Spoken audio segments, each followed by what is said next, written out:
नमस्कार, SPT news में आपका स्वागत है। पेश है 16 अगस्त शनिवार दोपहर 3:15 बजे राजस्थान के विभिन्न शहरों की 15 बड़ी खबरें। सबसे पहले एक नजर डालते हैं आज की हेडलाइंस पर। 50 लाख के क्लेम के लिए खुद को मरा बताया, शमशान घाट से दाह संस्कार का फर्जी पर्ची बनवाई। लादेन को ढूंढने वाली ड्रॉग ग्रिड रणथंभौर में तस्कर पकड़ेगी। राजस्थान के कर्मचारियों का 50,000 करोड़ का नहीं लौटाया केंद्र। जयपुर में महिला टीचर ने आरजीएचएस से करवाया रिश्तेदारों का इलाज, शिक्षा विभाग ने किया निलंबित। अटारी वाघा बॉर्डर पर रिट्रीट सेरेमनी के समय में बदलाव। और अब खबरें विस्तार से सुनिए। बीकानेर में एक युवक ने 50 लाख का क्लेम उठाने के लिए खुद को मरा हुआ बता दिया। ये रुपए लेने के लिए उसने शमशान घाट से दाह संस्कार की फर्जी पर्ची तक बनवा ली। यह मामला बीकानेर के जयनारायण व्यास कॉलोनी थाने का है। जब बैंक ने इसकी पड़ताल की तो पता चला कि मांगीलाल जुआनी जिंदा है। इसके बाद मामला दर्ज करवाया गया। बंधन लाइफ इंश्योरेंस ने लीगल ऑफिसर सौरभ कुमार ने मांगीलाल श्रीगंगानगर का रहने वाला है। मांगीलाल ने 9 अगस्त 2023 को 50 लाख रुपए का term life risk insurance plan लिया था। राजस्थान के रणथंभौर टाइगर रिजर्व में पहली बार डॉग स्क्वाड तैनात किया गया है। ये फॉरेस्ट एरिया में वन्य जीव तस्करी और शिकारियों को रोकेंगे। इसमें लूसी बेल्जियम मेलिनोइस नस्ल के फीमेल डॉग हैं। इस नस्ल के डॉग ने ओसामा बिन लादेन को पकड़ने में मदद की थी। डॉग की सूंघने की क्षमता बहुत अधिक होती है। इसके चलते इसे सेना पुलिस के बेड़े में शामिल किया जाता है। लूसी को किसी भी वस्तु को सूंघकर अपराध स्थल पर साक्ष्य जुटाने और उन सुरागों के आधार पर अपराध में शामिल व्यक्तियों की पहचान करने की ट्रेनिंग दी गई है। राजस्थान में ओल्ड पेंशन स्कीम लागू होने के बाद भी कर्मचारियों के नेशनल पेंशन सिस्टम फंड का पैसा राज्य सरकार को वापस नहीं मिलेगा। केंद्र सरकार ने साफ कर दिया है कि एनपीएस का पैसा राज्यों को देने का कोई कानूनी प्रावधान नहीं है।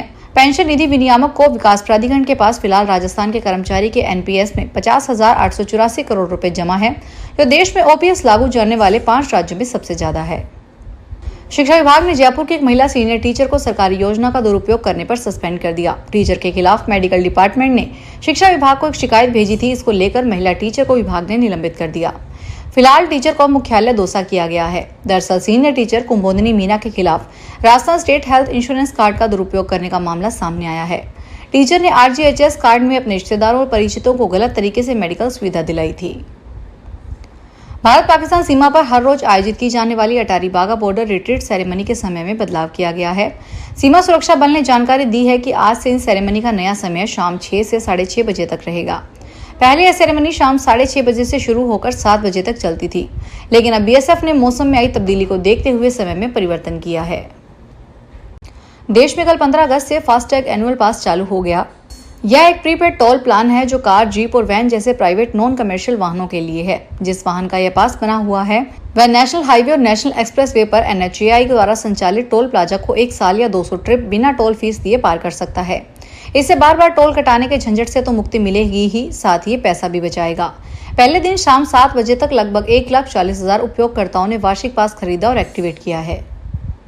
बाड़मेर जिला सरकारी हॉस्पिटल में नकाबपोश बदमाश ने दिन दहाड़े बुजुर्ग महिला के गले में पहनी सोने की कंठी लूट कर ले गया।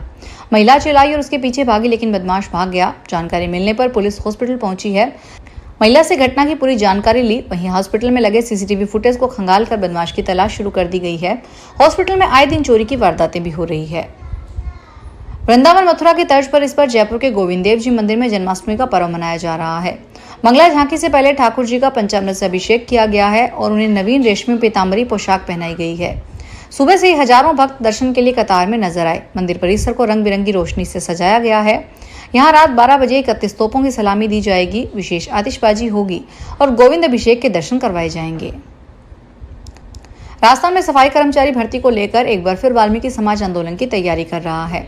संयुक्त वाल्मीकि और सफाई श्रमिक संघ के पदाधिकारियों ने कहा कि अगर सरकार ने जल्द से जल्द 24,900 से ज्यादा पदों पर लंबित भर्ती प्रक्रिया को शुरू नहीं किया तो प्रदेश भर में सफाई कर्मचारी कार्य का बहिष्कार करेंगे। इसके साथ ही संघ के पदाधिकारियों ने जयपुर में संघ के स्थगित हुए चुनाव को फिर से शुरू करने की मांग की है। भारतीय पशुपालन निगम लिमिटेड ने पशु सेवा के क्षेत्र में एक नई पहल की है। निगम ने होंडा कंपनी के सहयोग से देश की पहली मोटर बाइक एनिमल एम्बुलेंस सेवा शुरू करने की घोषणा की है। इस सेवा का उद्देश्य बीमार या घायल पशुओं तक जल्दी पहुंचकर उन्हें तत्काल इलाज उपलब्ध करवाना है। खास बात यह है कि इस बाइक एम्बुलेंस में आवश्यक चिकित्सा उपकरण और दवाइयां उपलब्ध रहेगी। जयपुर में यह सुविधा पहले चरण में स्ट्रीट डॉग्स और पालतू पशुओं के इलाज के लिए 24 घंटे उपलब्ध रहेगी। दिल्ली के पुराने रेलवे पुल पर यमुना नदी का जलस्तर शनिवार सुबह करीब 9 बजे 205.22 मीटर तक पहुंच गया, जो खतरे के निशान 205.33 मीटर से कुछ ही कम है। ऐसे में आशंका है कि दिल्ली के यमुना के किनारे पर स्थित इलाकों में बाढ़ कभी भी आ सकती है। दिल्ली में यमुना का पानी तेजी से बढ़ने के पीछे की वजह भी सामने आई है। मिली जानकारी के अनुसार 2 बैराज का पानी छोड़ने से कारण यमुना का जलस्तर बढ़ गया है। दिल्ली में यमुना के जलस्तर के बारे में जानकारी देते हुए अधिकारियों ने बताया कि जलस्तर की स्थिति पर नजर रखी जा रही है और जलस्तर में वृद्धि के पूर्वानुमान को देखते हुए सभी संबंधित एजेंसियों को बाढ़ जैसी स्थिति से निपटने के लिए एहतियाती कदम उठाने को कहा गया है। हिमाचल प्रदेश में बारिश भारी तबाही बरपा रही है। बारिश से चंडीगढ़ मनाली 4 लेन 3 जगह फिर से बंद हो गया। शिमला के देवनगर में भी आज सुबह के वक्त डीसीपी दफ्तर के पास भारी लैंडस्लाइड हो गया। यहां पर 2 से ज्यादा गाड़ियां मलबे में दबने की सूचना है।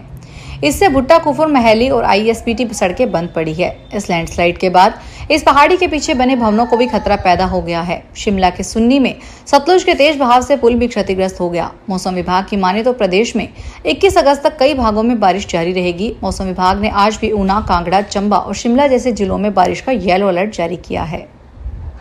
हरियाणा के मुख्यमंत्री नायब सिंह सैनी ने अपराधियों के खिलाफ बुलडोजर कार्रवाई करने की चेतावनी दी।